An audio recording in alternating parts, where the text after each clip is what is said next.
స్తోత్రమేసయ ప్రియమైన దేవుని బిడ్డలారా, క్రీస్తు నామములో మీ అందరికీ సమాధానం కలుగునుగాక. ఆమె ప్రతి దినము దేవుని వాగ్దానం అని ఆత్మీయ చీకటి కార్యక్రమంలో మిమ్మల్ని ప్రేమపూర్వకంగా ఆహ్వానిస్తున్నాం. దేవుని బిడ్డలారా, ఎలా ఉన్నారు? బాగున్నారా? ఉదయాన్నే లేచారా? ప్రార్థన చేసుకున్నారా? కాసేపైనా దేవుని వాక్యాన్ని మీరు చదువుకున్నారా అని మీకు తెలియచేస్తూ, మరి ప్రతి దినము దేవుని వాగ్దానం అని ఆత్మీయ చీకటి కార్యక్రమంలో మరి వాగ్దానాన్ని చదువుతున్నాను. యెషయా గ్రంథము 58వ అధ్యాయము 11వ వచనం. యెహోవా నిన్ను నిత్యము నడిపించును, క్షామకాలమున నిన్ను తృప్తిపరిచి నీ ఎముకలను బలపరచును. నీవు నీరు కట్టిన తోట వలె ఎప్పుడూను ఉబుకుచుండు నీటి ఓటల వలె ఉండు అని మరి దేవుడు వాగ్దానం చేస్తున్నాడు గనక, మరి దేవుడు చక్కటి వాగ్దానం దినం ప్రొద్దున్నే మనతో మాట్లాడుతూ ఇస్తున్నాడు. ఇప్పుడు మనం ఇవన్నీ పొందుకోగలమంటే మరి దేవుడు చెప్పినట్లు మనం చేయగలిగినప్పుడు, దేవునిలో విశ్వాసం ఉంచినప్పుడు. అలాగే మరి మన ముందు ఉపవాస దినాలు ఉన్నాయి కనుక అప్పుడు ఇంచుమించు 25 దినాలు మరి గడిచిపోయినాయి. మరికొన్ని దినాలు మాత్రమే ఈ 40 దినాల ఉపవాస ప్రార్థనలో మరి 15 దినాలు ఉన్నాయి కనుక ప్రతి ఒక్కరూ దేవుని సన్నిధిలో మీరు గడపాలని, ప్రభు చిత్తమైతే మీ ఆరోగ్యమును బట్టి మీ శక్తిని బట్టి ఉపవాసం చేయాలని చేసినప్పుడు దేవుడు ఏమంటాడంటే, యెహోవా నిన్ను నిత్యము నడిపిస్తాడట.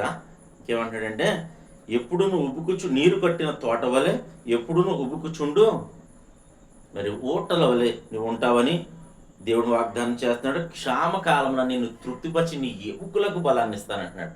కనుక మరి ప్రతి ఒక్కరూ తెలుసుకోవాల్సింది ఏమిటంటే, మరి దినం బ్రతుకున్నామంటే కేవలం ఆయన కృప అని ఆయన స్తుతిస్తూ, ఆయన గణపరుస్తూ, ఆయన సన్నిధిలో ఒక పూటైనా వారంలో ఒక పూటైనా మరి ఉపవాసాన్ని ప్రకటించుకుని నీ కోసం, నీ కుటుంబం కోసం, నీ పిల్లల కోసం మరి ఉపవాసం చేసి మొరపెట్టాలని మరి దేవుని వాక్యం సెలవిస్తుంది కనుక అప్పుడు మరి దీనికి ముందు పై వచనం ఏముంటుందంటే 10వ వచనం చదువుదాం ఒకసారి. ఆశించిన దాన్ని ఆకలి కొన్ని వానికి ఇచ్చి శ్రమ పడిన వారిని వచ్చిన ఎడల చీకటిలో నీ వెలుగు ప్రకాశించును, అంధకారం నీకు మధ్యాహ్నం వలె ఉండును అని నీ వాక్యం సెలవిస్తుంది కనుక, ఇంకా దానికి ముందు వచ్చిన ఎలాగంటే నీ నీతిని ముందర నడుచును, అలాగే చీకటిలో నీకు వెలుగు ప్రకాశించునని.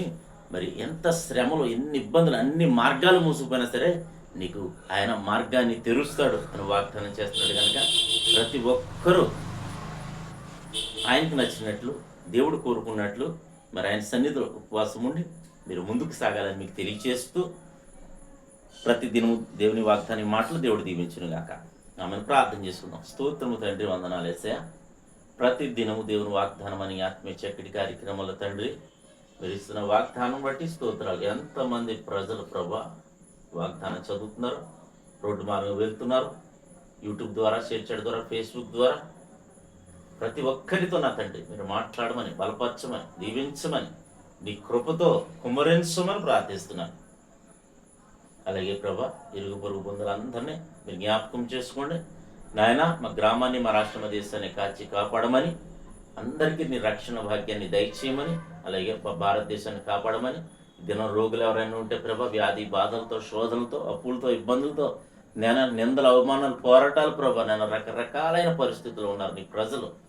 వారందరినీ మీరు కనికరించమని, కృప చూపించమని, దీవించమని. అలాగే ఈ దినం అలాగే ప్రభు నాయకులు, అధికారులు, మంత్రులు, ప్రధానులందరినీ కూడా జ్ఞాపకం చేసుకోమని. ఈ దినం ఎవరైతే మ్యారేజ్ డే, బర్త్డే జరుపుకునే బిడ్డలందరికీ క్షేమాన్ని, సమాధానాన్ని, సంవత్సరం అంతని దయచేయడం నుంచి మీరు మహిమ పొందమని క్రీస్తు నామములో అడుగుతున్నాము తండ్రి. ఆమేన్. నేను నమ్ముతున్నాను ప్రియమంది బిడ్డలారా, ప్రభు మనందరినీ బలపరిచిన విధానం బట్టి మరొకసారి స్తుతించండి. దేవుడు నిన్ను కుటుంబాన్ని దీవించునుగాక. ఆమేన్.